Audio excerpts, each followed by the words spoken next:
అమ్మ నాన్న తమ్ముడు వస్తున్న ఫ్లైట్ క్యాన్సిల్ అయిందండి. వైజాగ్ నుంచి కంబోడియాకి సెలవులకు వస్తున్నాను అనమాట నా దగ్గరికి. మీ అందరికీ తెలుసు 1000కి పైగా ఫ్లైట్లు క్యాన్సిల్ అయ్యాయండి. నిజంగా దీనికి కారణం చేతకంతనం అండి. 1, 2 అంటే అర్థం ఉంది. 1000 ఫ్లైట్లు ఎన్ని వేల మంది సఫర్ అవుతున్నారు, ఎన్ని వేల మంది ఇబ్బందులు అవుతున్నారండి. అంత సిగ్గుచేటు ఇంకా అలా క్యాన్సిల్ అవుతూనే ఉంటాయి. దేనికి తెలుసా అండి? చేతకంతనం అండి. చూడండి, ఇప్పుడు ఫ్లైట్లలో నడపాలి. ఫ్లైట్లని ఎర్రబస్సుల్లో నడిపితే ఎలా అవుతుందండి? నాకు చెల్లికలుగుతాను. ఏమైనా అగ్నిపర్వతాలు బద్దలయ్యాయా? ఏమైనా యుద్ధం అయిందా? ఏమైనా పెట్రోల్ ఏమైనా ప్రాబ్లం వచ్చిందా? ఏమొచ్చింది? చేతకానితనంతో ఆపేశారు. ఫ్లైట్లు ఉన్నాయి, పైలట్లు ఉన్నారు, ప్రజలు ఉన్నారు, అన్నీ ఉన్నాయి. అన్నీ ఉండి ఐదో తనం లేని చేతకానితనం, బద్ధకం అని మెయిన్ బద్ధకం.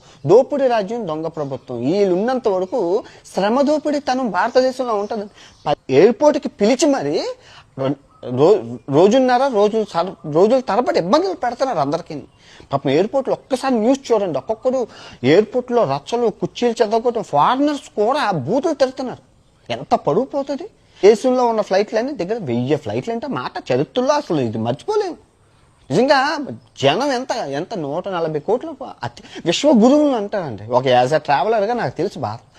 నేను క్యాన్సిల్ చేశాను. ప్రపంచంలో టాప్ ఎయిర్లైన్స్లో అన్ని ఆఫ్రికా ఎయిర్లైన్స్ నెంబర్ 1లో ఉన్నాయండి. ఇథియోపియాలు గట్టా. మనం ఇంత పెద్ద విశ్వానికి గురువులు అంటాం కానీ ఫ్లైట్లు నడపడం చేత కాదు మనకి.